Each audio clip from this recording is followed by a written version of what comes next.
Once again, may it please the court, opposing counsel. My name is Dan Koewler, and now I'm representing the appellant Mitchell Morehouse in this matter. My argument here is going to largely mimic the arguments that were just raised in the Johnson appeal, but I want to jump right back into the discussions we've been having about whether or not this was misleading or not, to point out that McDonnell itself, the advisory may have been misleading, but wasn't inaccurate. I mean, under the rules of grammar, I mean, it was accurate at the time to tell people you may be subject, which implies you may not be subject to being charged with test refusal if you refuse. So there, the legislature was trying to hew that line to the sometimes you're responsible for refusing, sometimes you won't be held accountable. But saying it that way was misleading because it was a one-size-fits-all advisory, which somewhat mimics what's going on here, where the advisory ended up being not a one-size-fits-all. It ended up being not misleading if the officer then asked for a breath test. But when the officer asked for blood or urine, you did end up being misleading. Interesting point that you make on the Mosier piece of McDonnell. But at the time of this advisory was given, and the particular date in 2015, there was no reason to believe that the size didn't fit. Isn't that right? Well, there was reason to believe at the time because of the Missouri v. McNeely case.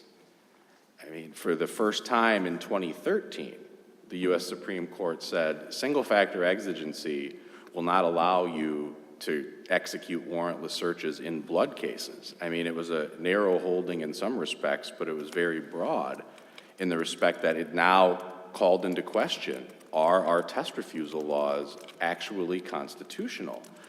And that question wasn't answered at all until Bernard. And even then, it was a partial answer. So there was a cloud hanging over the advisory that Minnesota law requires you to take a test. Correct. And that would be, and is your argument that's a material omission from the advisory and thus misleading?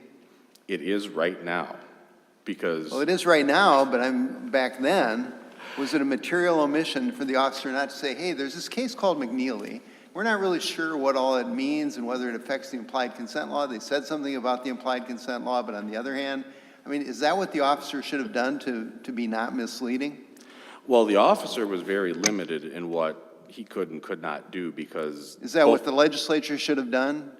To put in something about the cloud hanging over the law because of McNeely? It was either that or assume the risk that they've mandated that law enforcement read an unconstitutional advisory to every driver. I mean, once the legislature made the choice to do this, to take people's licenses in an extrajudicial setting, they assumed the risk that if what they were doing was unconstitutional, the piper would have to be paid. Counsel, where, if anywhere, does the Freedman right to counsel kick in the analysis here? I don't know if the analysis that I'm arguing for today directly implicates the right to counsel. And if there's follow-up questions, I might be able to clarify that. Well, I mean, isn't the point of having a lawyer, having access to a lawyer, to have these conversations about the nuances that you're arguing flow from McNeely? And wasn't that right vindicated here? And so doesn't that lead to the result that this revocation should be sustained? No, one reason for the right to counsel, not the right to good counsel, but the right to counsel, is to try to explain both what's in the advisory and what's not in the advisory, the right to an independent test, all of the other rights that are and are not mentioned. But as a practical matter, I mean, at this point, the attorney could have told Mr. Morehouse that, hey, just so you know, there's some uncertainty as to whether or not they can actually punish you for refusal, but nothing's been decided, and it would be substantially worse for you if you refused. Your license would be gone 4 times as long, and you'd be looking at a gross misdemeanor offense on the criminal case. So if anything, the attorney would have actually added to the coercion, in my opinion, and that's different than this court's holding in Brooks. But at the time of Brooks, the assumption was that this was a constitutional law, and I think that that colored the conclusion that the right to counsel supported the fact that somebody freely and voluntarily consented. And we know now that not only was that wasn't correct. Telling somebody that refusal was a crime wasn't an accurate statement. It was actually unconstitutional. So I don't know if the right to counsel, while important, does much to save this from a due process standpoint, just because it was the face of the advisory itself that was misleading. But how can that be? I mean, if you just go down the substantive due process road for a minute, I mean, there's a lot of talk about going down the Fourth Amendment road, but just leaving that aside for a minute, and we're just talking about whether this officer's conduct shocks the conscience as a matter of substantive due process. How can it be that it shocks the conscience if the advisory, when given, was technically accurate and your client had the opportunity to consult with counsel? And I don't think substantive due process does apply here. My argument is that this is a procedural due process case. Fine. But under the substantive due process, I mean, shocks the conscience, even I'll admit that that's a very high standard. That's surgical. But even in a procedural due process context, again, the advisory is, I think you've conceded or agreed, it was technically accurate, and you have the right to counsel. So how is there a procedural due process violation?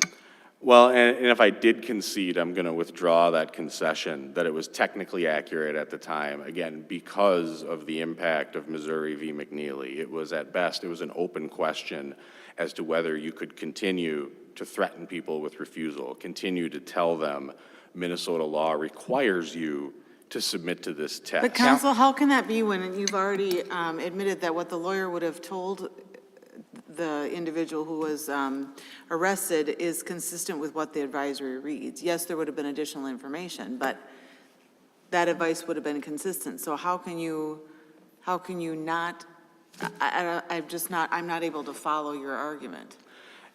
It's a hard sell to convince somebody who needs to drive for a living and doesn't want to go to jail that they should take a stand, take a chance that a law might be found unconstitutional and that the good faith exception won't apply, and advise them in a way saying, this law isn't right, let's fight it.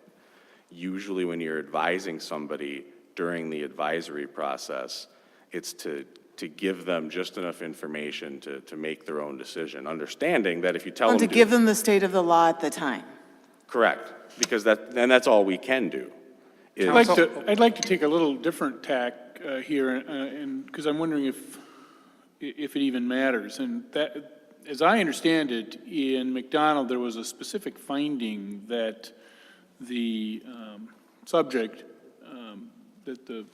there relied on the misleading, inaccurate, whatever statement. We don't have that finding here. Does that matter?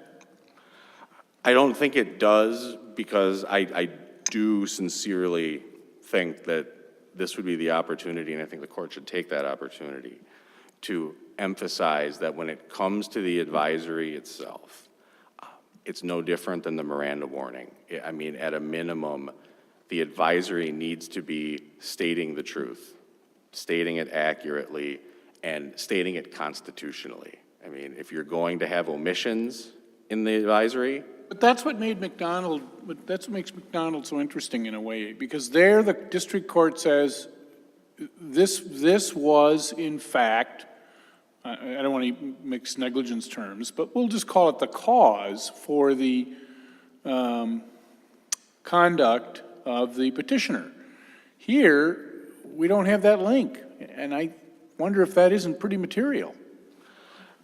And I don't think it is, and not just because I'm a defense attorney and I've got that overriding concern that in order to establish that link, Mr. Morehouse would have had to have waived his Fifth Amendment right to remain silent and took the stand while there was still a criminal proceeding, going on at the same time. It's always difficult to litigate certain issues like showing coercion or showing prejudice when the burden's on us. I know that the trial court attorney did what he could to develop that record with the officer. I mean, Mr. Morehouse actually did refuse the urine test. But So- counsel, to win under McDonnell, I mean, there are only two things we relied on in McDonnell, and maybe you disagree with opposing counsel. One is that finding, and the other was the inaccuracy of the advisory. And it seems to me that both of those things have to be established. So to win, shouldn't you be arguing for a remand to the district court to make a finding of that nature, whether or not the particular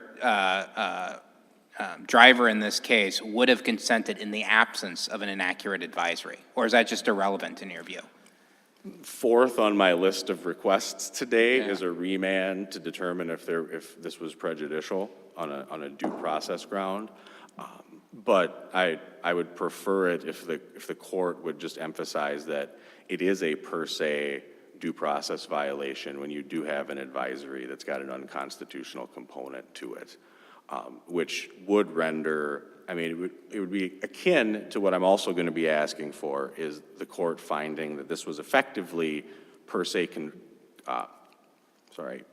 coercion, akin to Bumper v. North Carolina. There's some circumstances where it just doesn't make sense to go into the totality of the circumstances, because when you're Well, telling... Can step we back. make Let me- that- I want to have Oh, a sorry. follow-up. No, that's all right.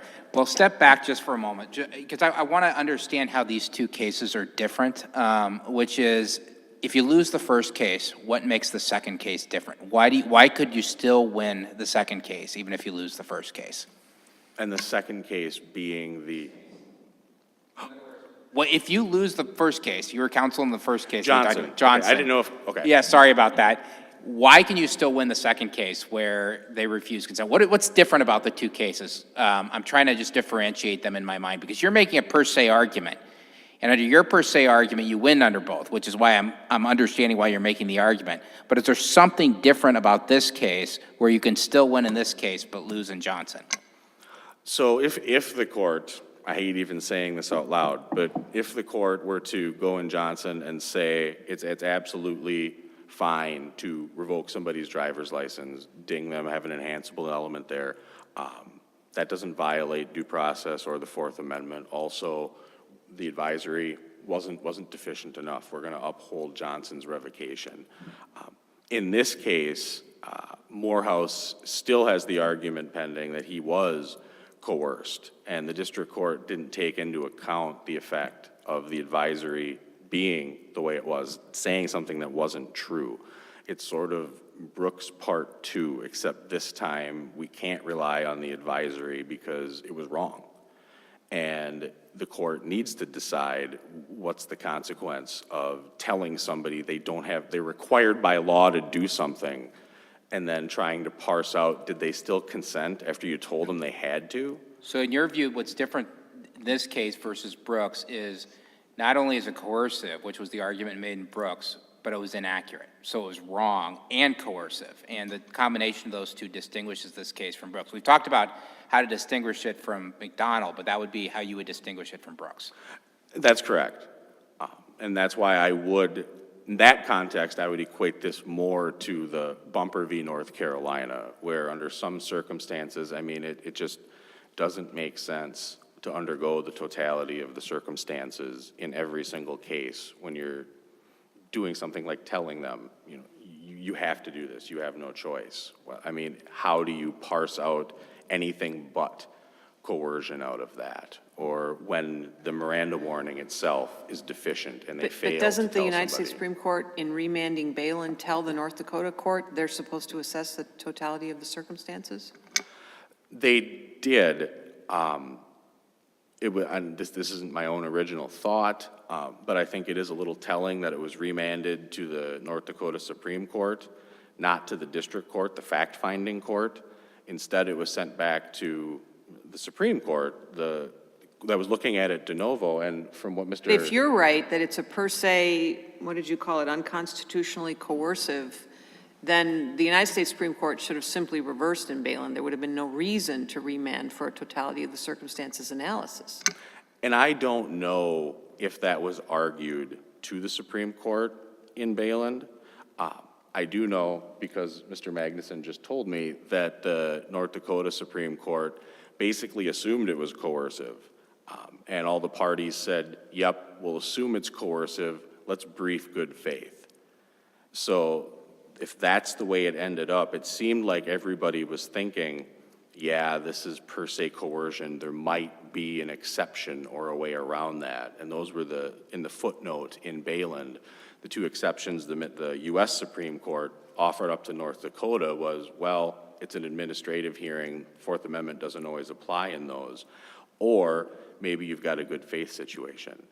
In Minnesota, we do apply the exclusionary rule in administrative hearings, at least in implied consent hearings, and most recently in forfeiture proceedings, which are also civil in nature, underscoring the importance that we place on these Fourth Amendment protections, which I do think carry sometimes even more weight in a civil hearing, just because it starts out extrajudicial. The person is punished before anybody determined if their rights were upheld, and it's up to them to have the wherewithal to actually understand they have to request a hearing and then go into that hearing where they're not entitled to counsel and try to fight it that way.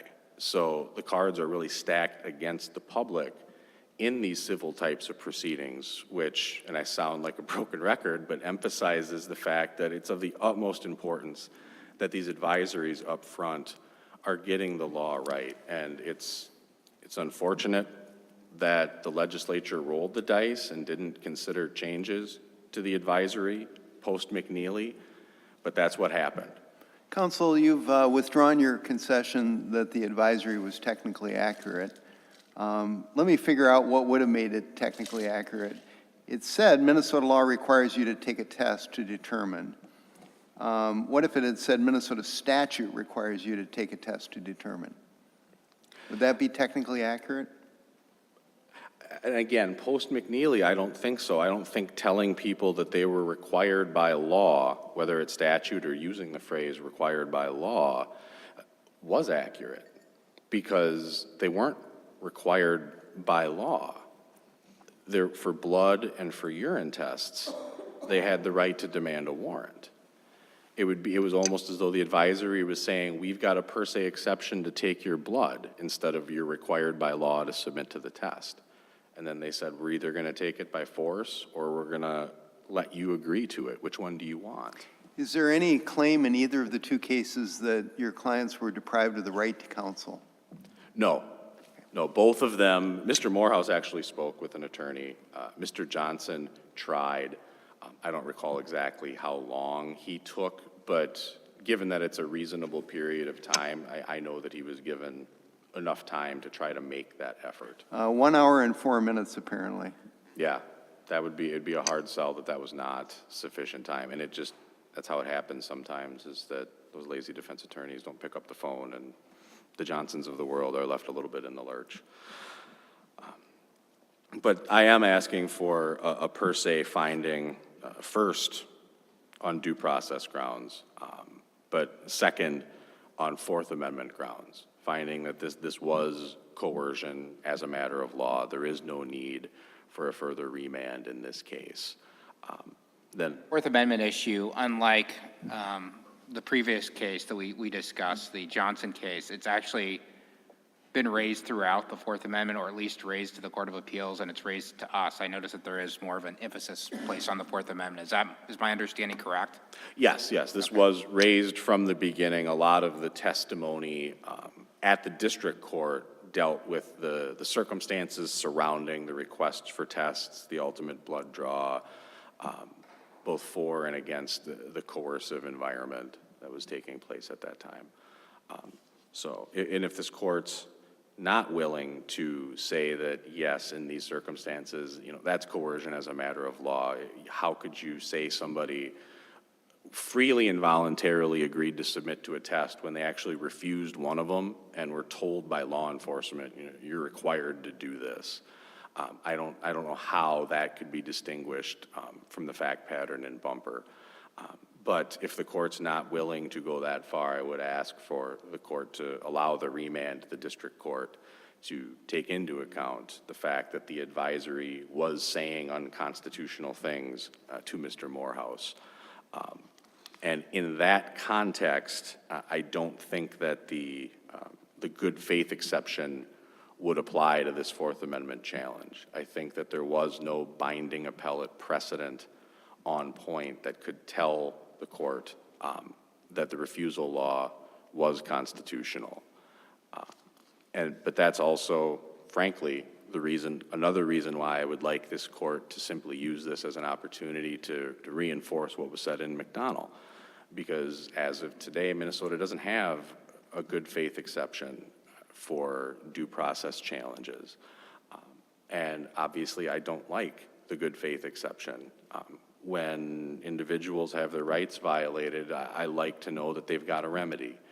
And at the end of the day, I mean, yes, sometimes they're getting away with it, but I think it's better for the system of justice that we're holding not just law enforcement, but the legislature to the standards of doing the best you can to make sure you're doing something constitutional before you do it, and not fire and forget statutes that may or may not be constitutional that are going to affect 30,000 drivers a year. And maybe 15% of those are even going to have the wherewithal. At least I think that was the last numbers we talked about. 15% actually challenge. Counsel, I don't think there is a good faith exception to procedural due process or substantive due process, but when you agree that the state of the law at the time may affect the analysis of either procedural due process or substantive due process. In other words, what shocks the conscience in substantive due process may have something to do with what the law was at the time. Correct, with respect to retroactivity, and I'm not asking us to throw out decades of license revocations in this case, but I am asking that any case that's currently pending be given the benefit of a finding that the advisory was per se deficient.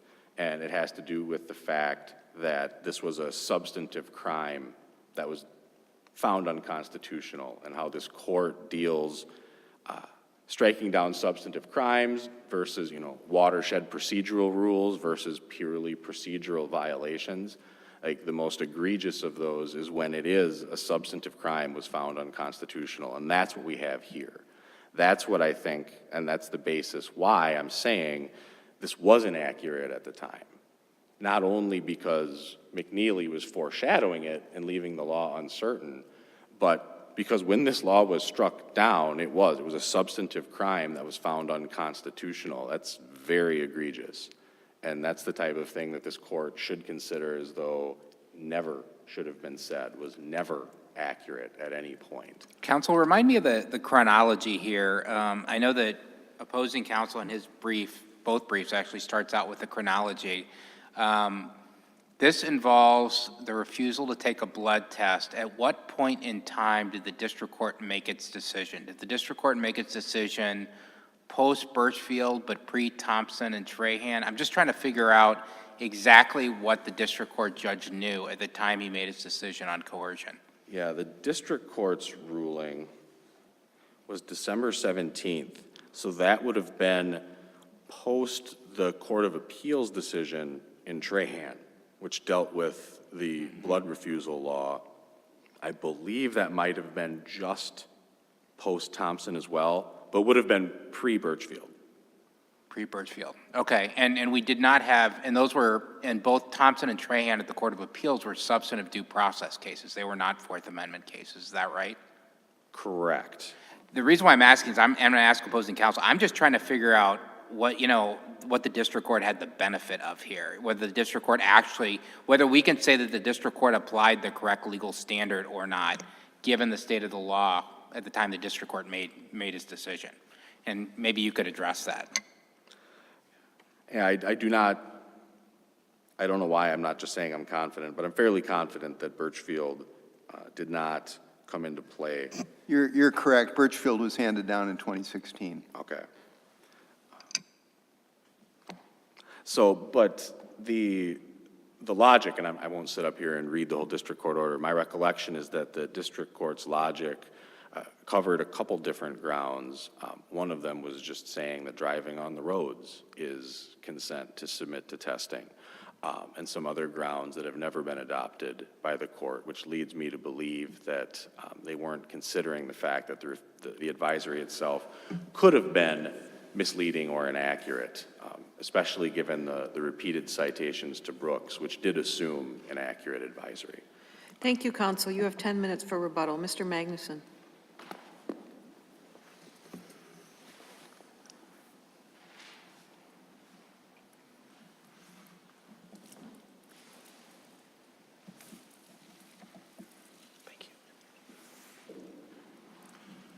May it please the court, counsel. Good morning. My name is Peter Magnuson.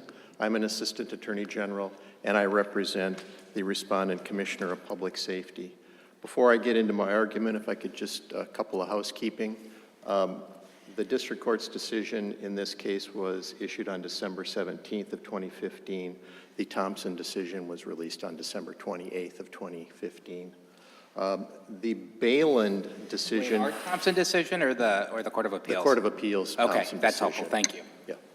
The Bayland decision on remand, the site for that is 889 Northwest 2nd 907. And I just want to address, first off, counsel's argument that there was no case law on point in August when this advisory was read.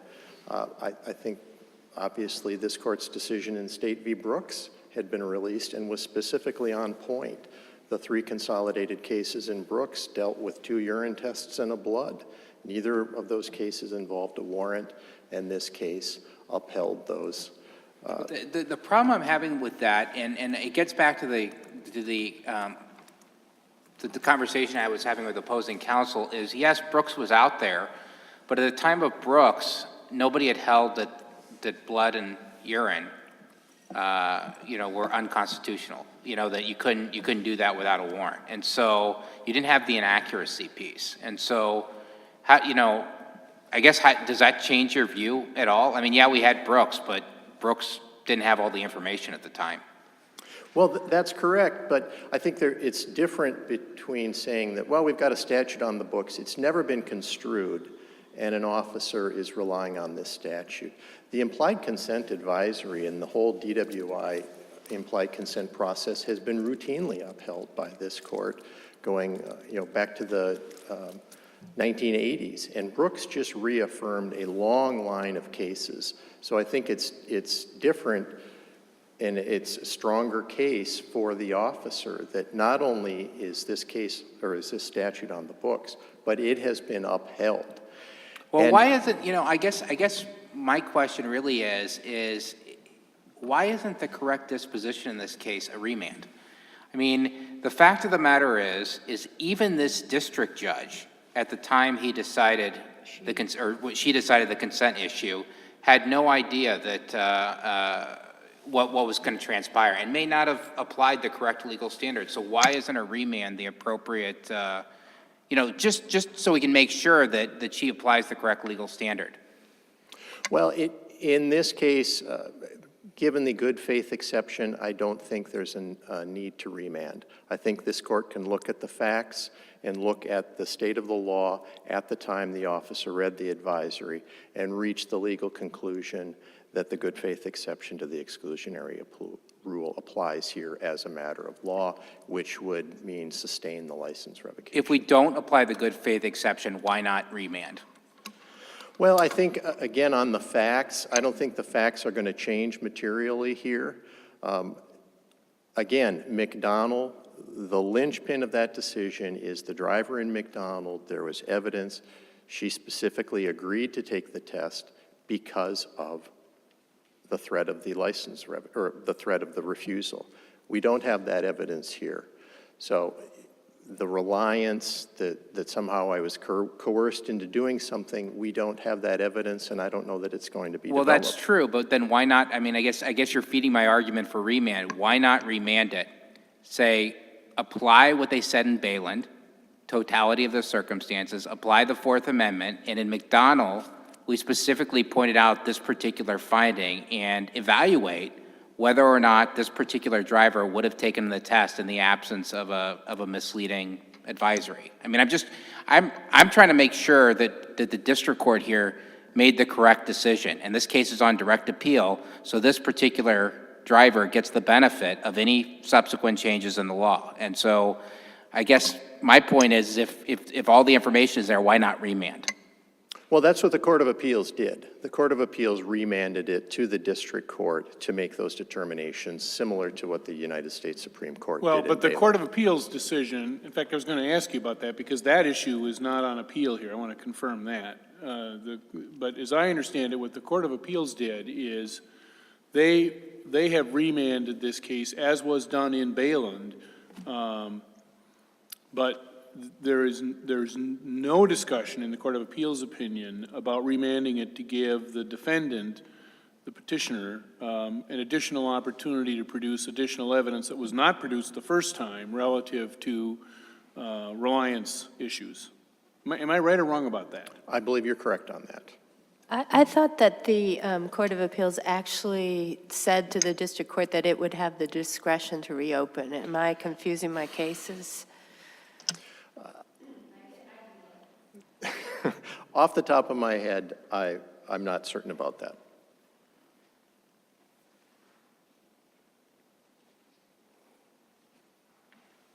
Yeah, it says we leave to the district court the discretion whether to reopen. But the state didn't, did you appeal that part of the Court of Appeals ruling? I mean, you're here in this case as the respondent. Yes, we're here as a respondent. We did not cross petition on that. So the remand then, I mean, that's not before us then. The case is going to be remanded on the consent issue, isn't it? Unless isn't it? I mean. Well, I think you could find that there is no need to remand it, because part of the remand, I'm sorry. Yes, because that is specifically part of the remand is for the district court to address whether good faith applies. That is just a pure legal issue I would submit to the court, and this court could decide that. And on good faith, what is the controlling precedent that would warrant application of the good faith exception here? State v. Brooks. And counsel points to Missouri versus McNeely as somehow calling the implied consent process into doubt. And I would refer the court to page 6 of our memo. We've got a block quote of what the United States Supreme Court actually says. And this is from 136 Supreme Court at 1565 on to 66. As an initial matter, states have a broad range of legal tools to enforce their drunk driving laws and to secure BAC, blood alcohol concentration, evidence without undertaking warrantless non-consensual blood laws. It goes on to talk about all 50 states have adopted implied consent laws.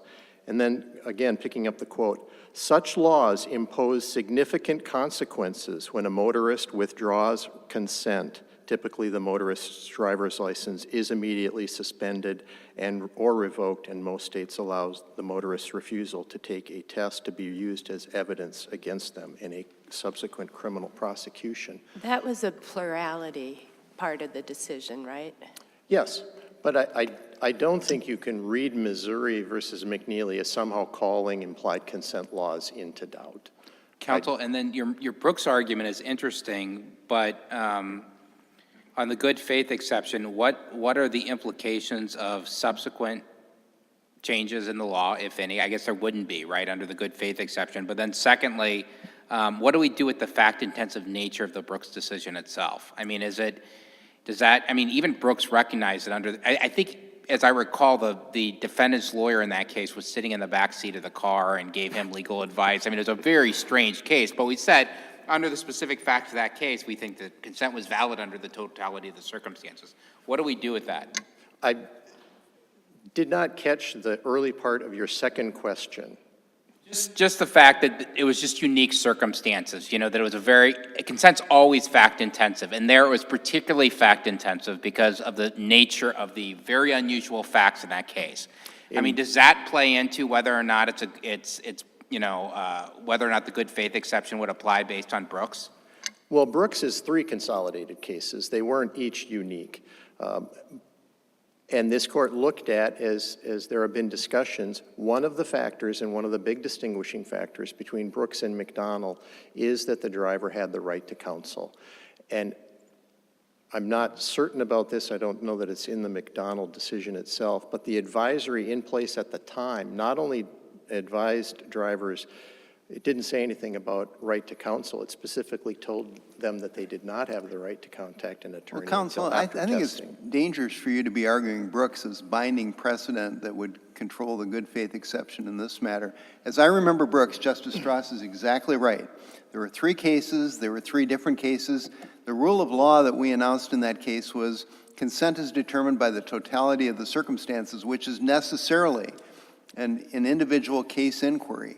So what is so binding about Brooks and precedential about Brooks that would trigger the good faith exception in this case?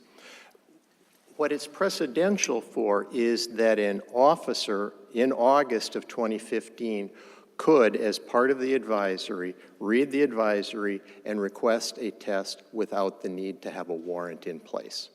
That's the issue here.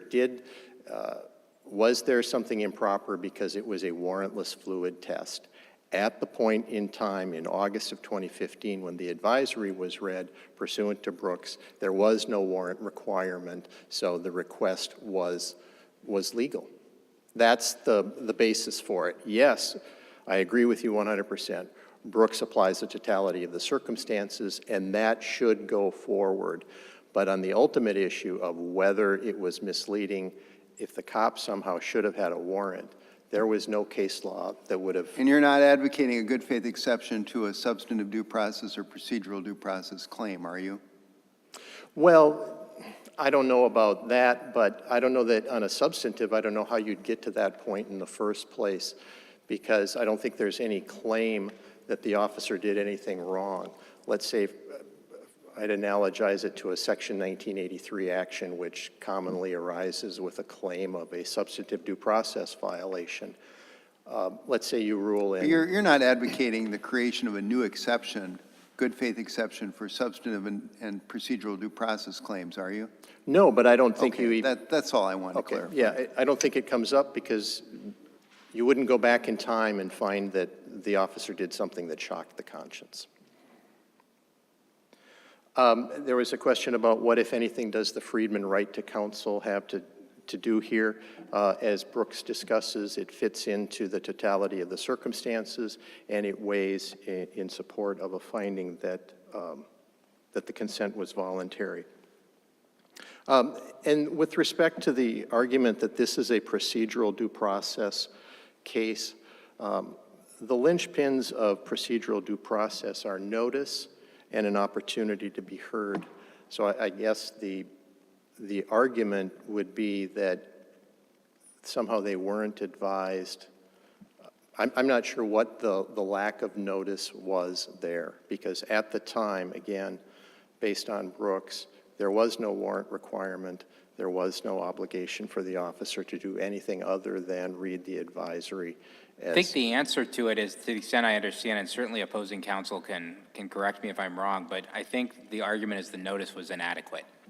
That because it was misleading, it was inadequate. I mean, that's my guess as to how you pull this on. And it's based on the reading McDonald, I think. What would be your response to that? Well, I agree that in order to have a procedural due process claim, as in this court looked at Davis versus Commissioner of Public Safety, State versus Mel D. Myers, both of those were arguments where the drivers weren't adequately informed of the consequences of refusing a test. I'm not sure what the inadequacy is in the advisory in August of 2015. And that's where I just don't see how this gets to be a procedural due process claim as opposed to just a coercion claim under Brooks.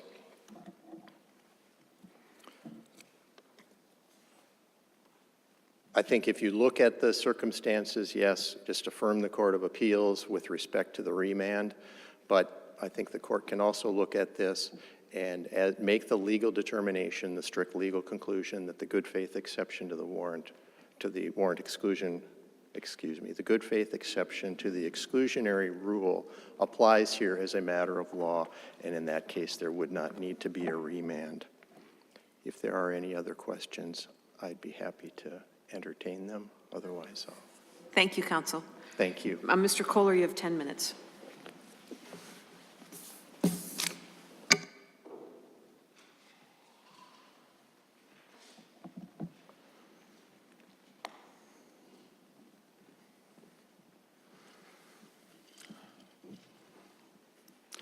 And for the last time today, may it please the court, probably won't use all of my rebuttal.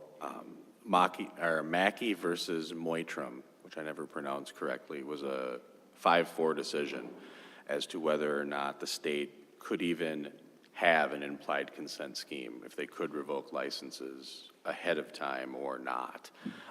One of the lines from Justice Stewart in there was that the court should try not to continually ascribe to the view that a wrong may be done if it can be undone.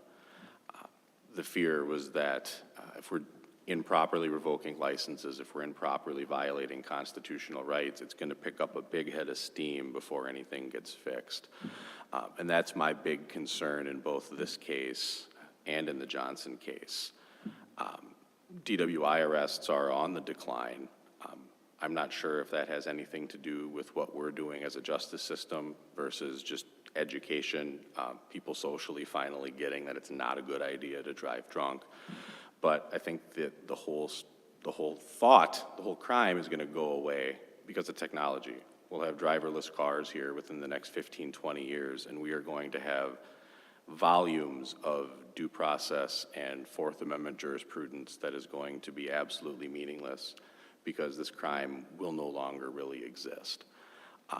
My hope is when we get to that point, when we don't have any more drunk driver fatalities, much less arrests on the road, is that the case law came down on the side of protecting individual citizens, being the type of precedent that's not just isolated to this narrow, often really repeated situation, 30,000 a year right now, DWI arrests, that we can use this law going forward. And that's why I am asking the court to take a strong stance.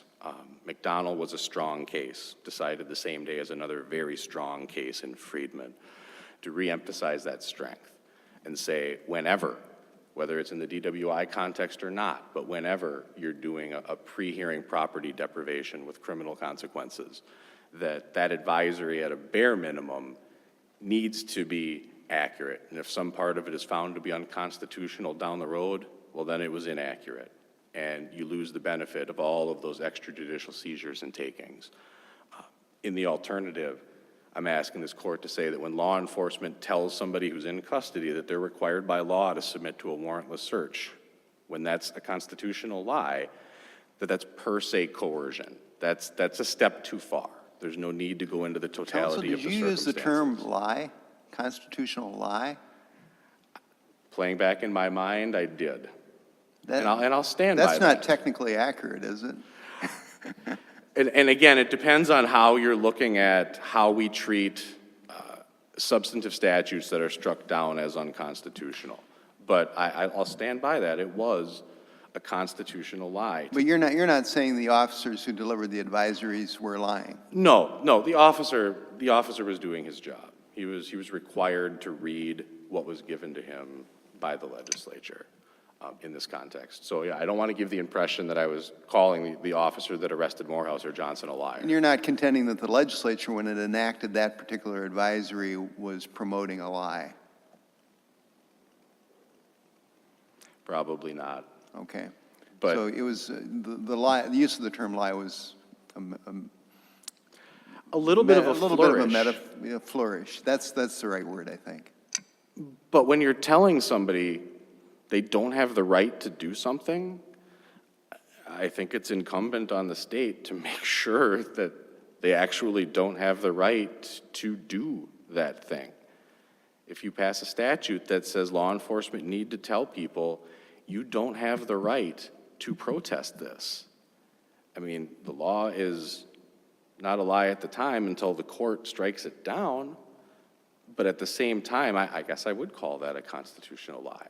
And however, whatever language I want to use, I hope the court will consider finding that under circumstances such as these, it is a per se Fourth Amendment violation. It is coercing any consent, just like Bumper v. North Carolina. In the alternative to the alternative, I'd ask the court for a remand in this case, both to let the district court evaluate consent in light of the fact that the refusal law was found unconstitutional for both blood and for urine. Also, to remand for additional fact-finding as to whether or not Mr. Morehouse was prejudiced by the inaccuracies in the advisory. As a practical matter, this doesn't have much of a far-reaching implication, but with his criminal case concluded, he no longer has the same Fifth Amendment concerns that he would have had during the original implied consent proceeding, and would probably be more willing to testify. If there are no more questions from the panel, thank you all. Thank you, counsel. Thanks to both counsel for the help that you provided in this case. This matter is submitted. We'll issue an opinion in due course. We're in recess.